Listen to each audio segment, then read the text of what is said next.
That's not big enough, huh? Let me get it on film, Grandma. If you can hold it up, I can zoom right in there. You gotta get this on camera. Yeah. That's what she does to me after I get through.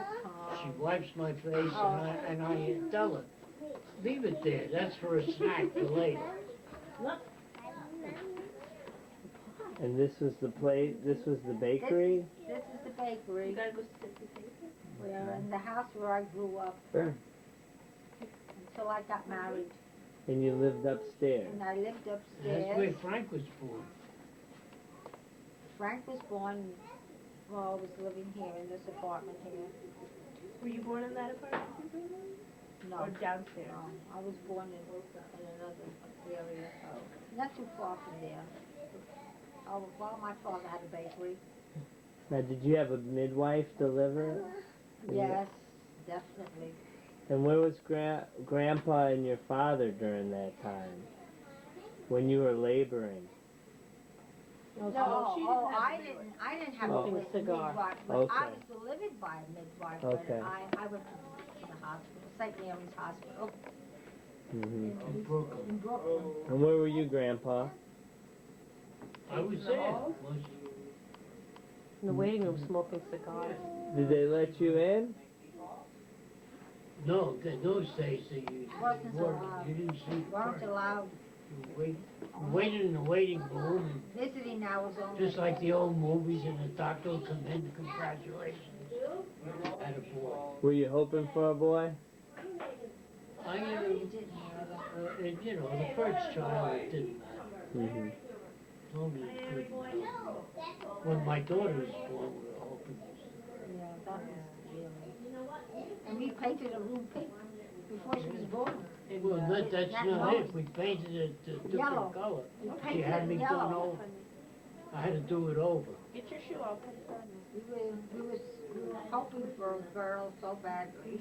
You want to see this? This is the close-up of the front. Okay. Sure. And that's great grandpa right there.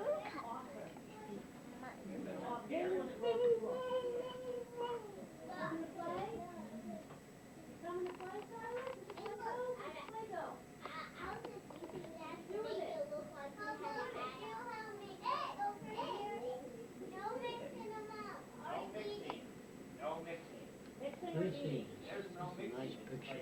Yeah, that was really beautiful.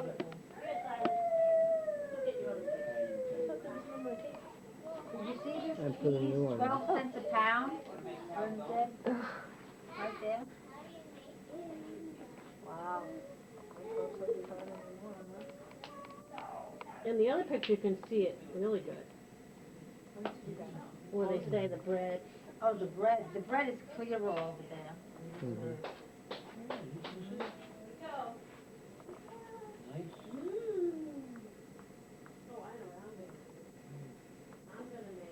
He's building all the models. And that's it. Puerto Ricans stop moving in, and I don't know, the place is condemned. After we moved out, my father had this building yet. He had sold the business.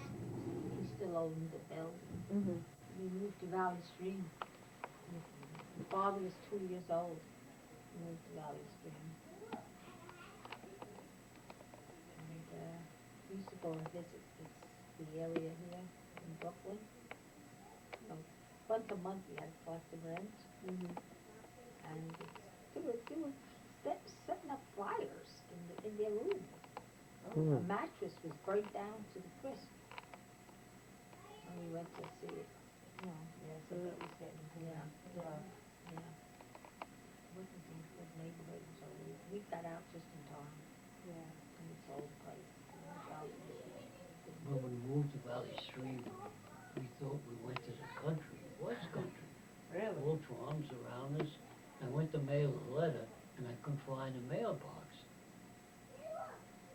You know, it was country. I said, what a mistake we made, there's We nothing feel we here. lived a little bit, you know, It was deserted. in the winter time, there was no stores, nothing around. Wow. But we did have a school on the same block. Yeah, Nice school. That's really part of but, kindergarten. when the summer came, we liked it, Yeah, it was beautiful. nice. We had an egg farm right down the Yeah. road.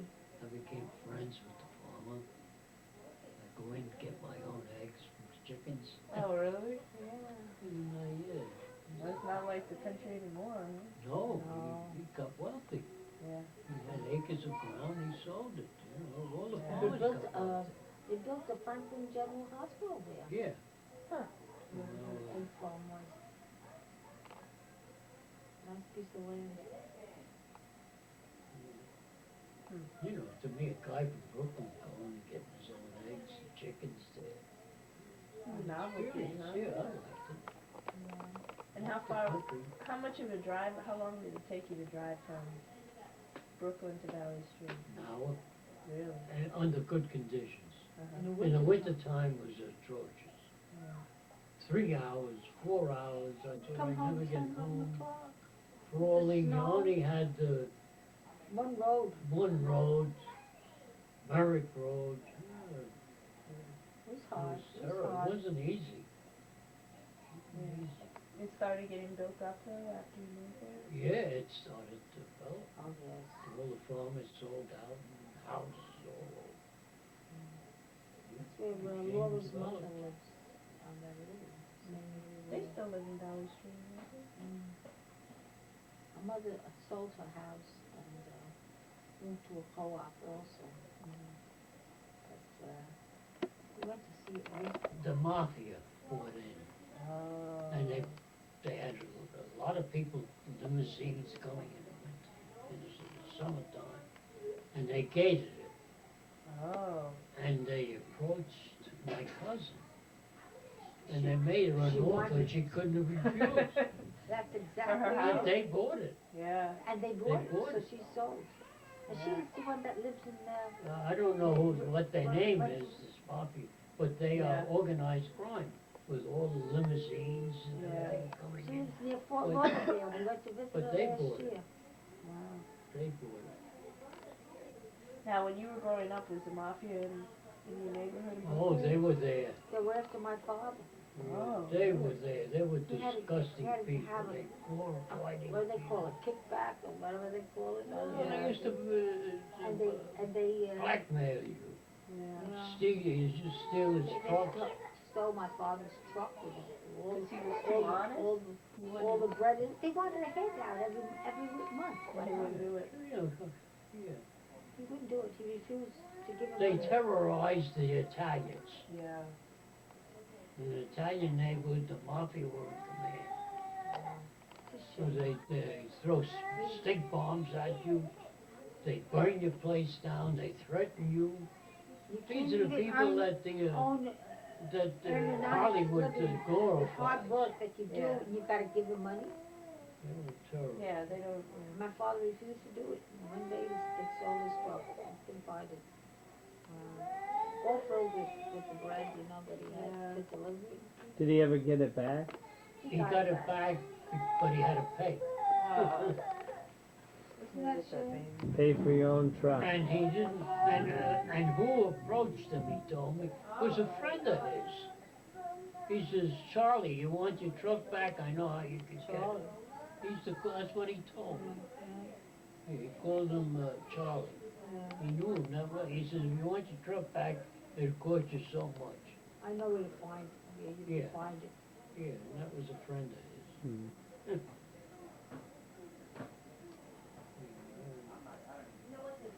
Looking back over your life, if is there anything that you would have done differently?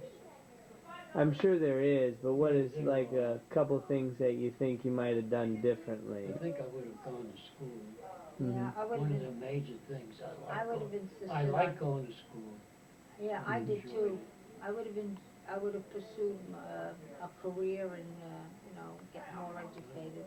Mhm. Yeah, I I was think no- that conditions were different. The teachers were telling me, you know, we don't want to lose you as a student. Mhm.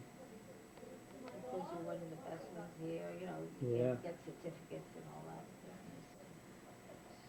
Yeah, that's one thing I would have done. Yeah, I would have pursued it or insisted on Conditions were so bad, with my father being, always something happening to him and he needed me. Yeah. And I didn't feel right leaving, Mhm. otherwise I would have gone to school full time. My father had a horse and wagon also, and we had a stable on the same block, Is that right? and, You just rented a space in a stable? Well, It's like had a a, horse. it's like the modern day parking garage. yeah, we had the same thing. There was a stable in every other Dock. corner. A milk farm where they milk cows, and he had stables. Is that right? Right in New York City? Right in where we lived. And, I had the whooping cough for about 11 months, when I was about 5 years Oh, is old. that right?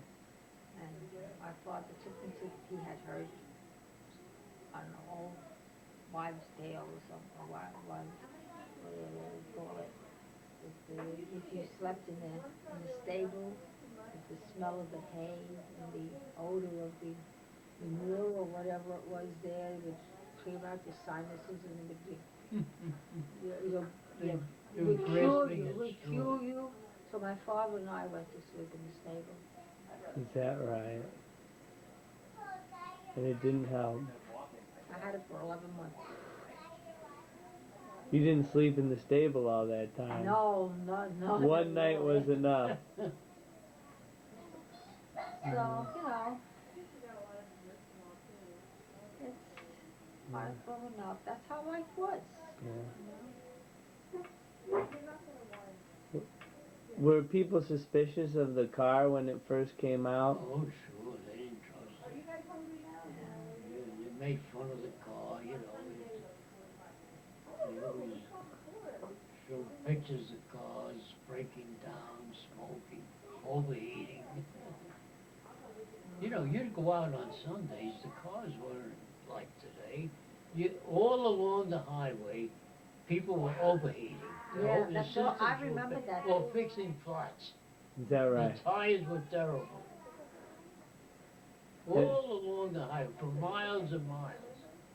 So for a long time, even when the car was out, before they worked the kinks out, people would prefer a horse and buggy because it was Right, more because reliable. right. Because when they were broke down, you passed right by in your horse and buggy and... On the block we lived with all those 6-family houses, there were only about 3 or 4 cars. With hundreds of people that lived on it. There were no cars. How much was a car compared to a horse and buggy at that time? Well, that I don't know what the horse and buggy is, but the cars were. We bought a 1929 Pontiac, brand new, for under $500. Wow. Give you an idea, that was 1929. Yeah. And it was a fancy one. Yeah, it must have been. Because those days had all the kids, you They know, had- deluxe model. They had little vases inside the cars with Yeah. flowers in them. Is that right? I had my first car in 1926 Essex. The grocer owned it and he had no time to use it. It was brand new. I bought it about 1933. $15. It was $15. brand new. Big headlights, copper headlights. I had to crank it to start it. And no windshield wipers in those days. And in the winter, you couldn't use it because the water would freeze. So we garaged it. Is that when right? we went to And you went back to the horse and buggy Yeah. for the winter. Well, my father liked cars. He got our first car, I think it was a 1922 Buick. with side laps, you know, it was a big touring car. Yeah, we liked it better than the horse. Yeah. Did you have a place to park the car when? Well, they didn't want you to park it in the street. They wouldn't ticket you. But in those days, all you had to do was turn the switch. You didn't need a key. And the cop on the beat would turn the switch with the lights on. And your battery would go dead. So you needed a garage. They wanted you to get it overnight. Uh-huh. And we had a garage. How far away was the garage The from your garage was house? a couple of blocks Round the away. corner. Big garage. Yeah. And I remember this garage, it burnt down. The guy next to us was a cab driver. And he used to park his car in the garage. And we had our car. And he asks the owner, he says, "You got a match?" And he thought he's going to light up a cigarette. But he looks at his gas tank with a match. And the car blew up, and it blew up the garage. It burnt down the garage. Crazy, isn't it? Well, it didn't destroy it completely, but I know my father used to deal it. He used to say, "Joey, you got a match?"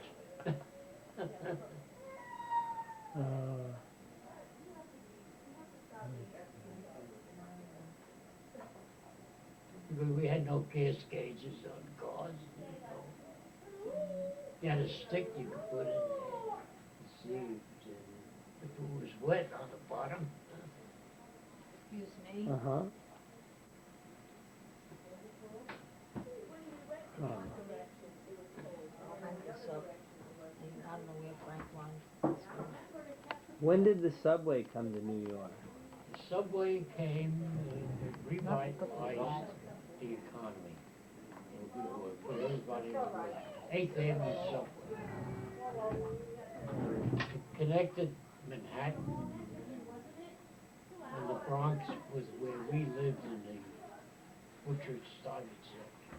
Put thousands of people to work in the early 30s. Mm-hmm. They What about? tore down the elevator and they built the subway. Huh. What about prohibition? That was a disaster. They passed a law that couldn't be enforced, Mm-hmm. and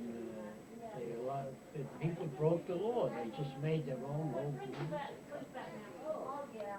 They made their own beers. They got liquor stores, liquor houses, and you had speakeasies, they called them, Mm-hmm. where you could go in and get a drink. Every neighborhood had it. Every block there was a speakeasy. Is that right? And everybody knew where they were? Everybody knew where they were, including the police, and the police would be on the take. Is that right? Yeah, and that's why it was allowed. Nobody liked the law, and it wasn't enforced. Mm-hmm. Now, at that time, I was going to night school, Brooklyn Boys Night School, and the saloons opened up about 1933. And that night, there was nobody. Is that right? Yeah, Were you in class? No, I went. They were serving sandwiches, beer, and stuff like that. Nobody was in school. And the principal came down and he was trying to chase everybody out, and they chased them out. Well, when we bought it, we didn't know they were staying tonight. But it shows you that there's not a good influence having a bar around school. So if, Yeah, because night school, they're all a little older students, not like the daytime.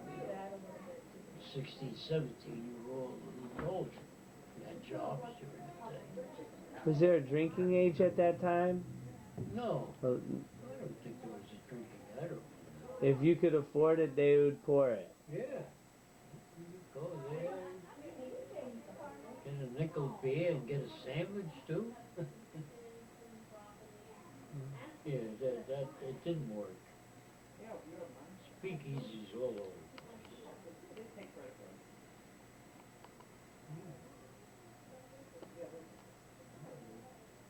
They were our best customers when we'd supply them. they'd have dinners and we supply them with meat. Did they ever pay in liquor? No, my father, he'd make his own. Yeah. We made our own liquors. Was that wine you made, or? Not only the wine, but we buy the alcohol, pure alcohol, in 5-gallon cans. That's how they sold it. And we make our own liquor. Did you have a still? Is that how you did it, or? No, we bought it from somebody who had a still. Every neighborhood had a still. You know, it just, the law wasn't enforced. And everybody made money on it. My uncle, he was taking care of a still. And he used to transport the liquid to different places. That was his job. And the police would look at the springs of the car, and they knew you were carrying heavy stuff, and they always suspected that. So they locked him up, and they went to court. And you know, the people he was working for were powerful people. He says, "Don't worry," they told me. He says, "It's all going to be taken care of." When it went to court, the court says, "What was in those gallons? Let me see." I took it out and it was full of water. They had it How can swapped. you arrest a citizen for carrying pure distilled water? And he gave the cops a bawling out. Because he was in on the take too. Yep. Yeah, they got rid of the liquor, they put water, distilled water, he said. So the law was unenforceable. But during that time, those who were selling the liquor were making a lot more money than they were before the law came into force. Am I right? Because it was illegal. Organized crime got into it. Hmm. Some people say that talk about the legalizing of drugs in the same way. It would do away with the neighborhood drug dealer and, you know, making other stuff legal just like liquor. But how do you feel about that?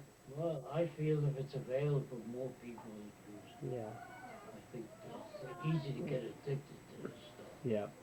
You know, I think it's good that we control it. Mhm. I believe it would be worse if we didn't.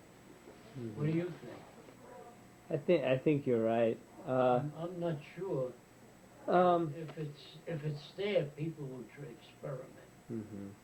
And they're talking about using legalizing marijuana now, just for medical purposes. But I'm not for that, just because of the form. There's other things that you can take that will have the same effect as marijuana. Right. And if they legalize it, I think they shouldn't legalize it in the form that you smoke it, or that because they can take it and just draw the drug out of it. You can take it as a capsule or as a liquid, and that's less appealing, you know, and I think that would be better. Right. I really don't know. I know that drugs are not good. Mhm. And if it's available, people experiment, try it, and become addicted. Yeah.